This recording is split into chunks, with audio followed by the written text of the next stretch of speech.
La la la la la la la la la la la. Hello, Chris Walker here with Big Angie Fan Channel in beautiful Hawaii. I'm trying my first Angelina Jordan vlog today. And the subject of this vlog is Angelina Jordan, what's the big deal? I'm referring to that situation that most of us Angelina Jordan fans might have encountered where we play some beloved song of Angelina Jordan's to somebody who hasn't heard Angelina Jordan before, and their response is, what's the big deal? She doesn't do anything for me. And then temptation is to say, what? What's wrong with your ears? Or something like that. But don't worry, I'm not here to try to argue anybody into liking Angelina Jordan. But I do want to tell you a little story and then suggest a course of action. It's a story about Beethoven. Now, Beethoven, the classical composer, is someone that I think we can pretty much agree that there are some objective reasons beyond simply whether you personally happen to like him or not. You can say he's a good, important artist. Things like experts in that kind of music respect him and like him. His music has stood the test of time, things like that. Anyway, my mom was definitely a big fan of Beethoven, as I am, although not to the degree she is. And she used to always play Beethoven records on her old-fashioned turntable in the days of vinyl records. So one day she put on some Beethoven records, and this person who was visiting us, somebody I didn't know very well, literally fled from the room when the music came on. And later on I asked him about it, and he said that he hated violin music. That's what he called it, violin music. So why such a big contrast in how my mom reacted to him and how I reacted to him and this person? And this person just hated it. And I think a lot of the reason has to do with the difference between pop music and artistic music. I mean, pop music can be artistic, but I'm talking about like purely pop music where the appeal is pretty much only for its pop aspect. And that is that the appeal of pop music is something that's much more visceral and on the surface and does not require a lot of attention to be paid to. For example, it's got a hook that kind of gets you remembering the song, and you find yourself repeating that hook over and over again. It has a lot of energy. It might make you start dancing. You don't really have to be paying close attention to it to enjoy it. Whereas artistic music, I guess especially in the case of classical music, but also, for example, jazz, what makes it good are more subtle things that involve you knowing more about music and being willing to pay quite a bit more attention to it.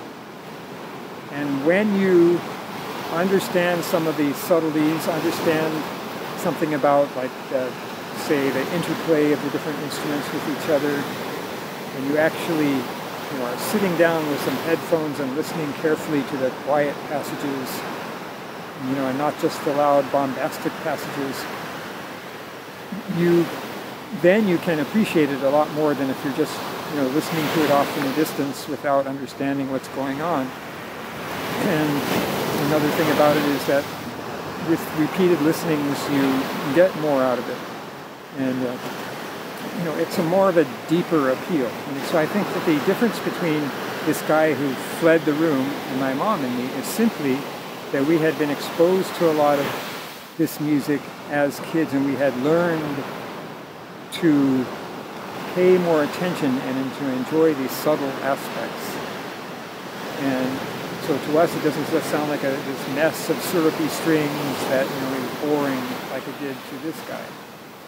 So that brings me back to Angelina Jordan. I think that while she has done some great pop songs, the main thing that sets her apart are these artistic qualities, such as with classical music, that do require that you pay more attention and that you have some knowledge. I do think that you can point to, just like with somebody like Beethoven, you can point to these objective things where you can say, yes, Angelina Jordan is an important artist. And things like, again, do musicians like her? Do people, is she popular across different cultures? Do people who have had a lot of experience listening to many different singers, do they admire her? You know, the vocal coaches, all of these things I could say, see these things, these objective measures are there, and therefore you should like Angelina Jordan. But I'm not going to do that, just like that wouldn't work with this guy who didn't like Beethoven. But I think what can work is this idea of getting to know the subtleties, and that's by paying more attention and knowing some more things. And so that's why I'm suggesting a course of action, both for you Angelina Jordan fans that are trying to introduce people to Angelina Jordan, and for you people who are willing to give her a try. And that is that you do several things that involve more knowledge and paying more attention. So paying more attention means when you listen, you have some nice headphones on and not a lot of distractions. And maybe you listen to a song at least 2 or 3 times, paying close attention. The other thing is to start out with those aspects of her music that are more accessible, that are more something that somebody who's just into pop music would like. And another thing is to gain more knowledge by listening to videos from the point of view of a reactor who knows something about music. Listen to these reactions to her music, and not just by fans who are saying, oh wow, she's great, but these reactors who really know a lot about music and can talk about some of the techniques and things about her that make her so unique. So, for example, start out with a song such as Bohemian Rhapsody. That is a song that has a lot of popular appeal. It's very accessible, and so you can enjoy it even without catching a lot of the subtleties that make her especially great. So I would start out with that, but I would listen to it as a reaction by a vocal coach. There's several good vocal coaches, such as Vocal Splendor Studios. En español hay una muy buena que se llama Ceci Dover, para los de ustedes que hablan español. And so listen to it from the point of view of those reactors, and they'll be able to go into all of the things that makes that performance remarkable. Things like her breath control, her ability to maintain pitch when she's singing a cappella in the beginning. The way she uses her vibrato, the degree of control she has in her runs, things like that.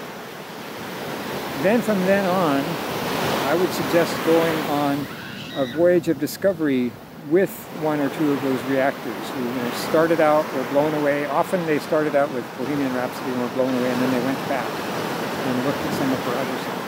There are certain ones that everybody points you to, such as like Put a Spell on You, It's a Man's World, the ones that are the most highly regarded, but starting with the more popish ones. And each one, give it a serious listen without distractions. And I think that if you did say 10 songs like that, each one listening to it at least 3 times, I think it could be kind of like with classical music, that you could end up starting to get hooked on Angelina Jordan. So for you people who are just new to Angelina Jordan and don't see what the big fuss is, you try that. And also I'm suggesting to you Angelina Jordan fans out there that you suggest that course of action. Instead of just playing some song in your cell phone to somebody holding it in your hand with no headphones or anything. Of course, I'm expecting that a lot of you will, at least some people, will do that course of action and still not like Angelina Jordan. That's fine. There's always a subjective element to music. But anyway, give her a chance, okay? Anyway, this has been Chris Walker with Big Angie Fan Channel here in beautiful Hawaii.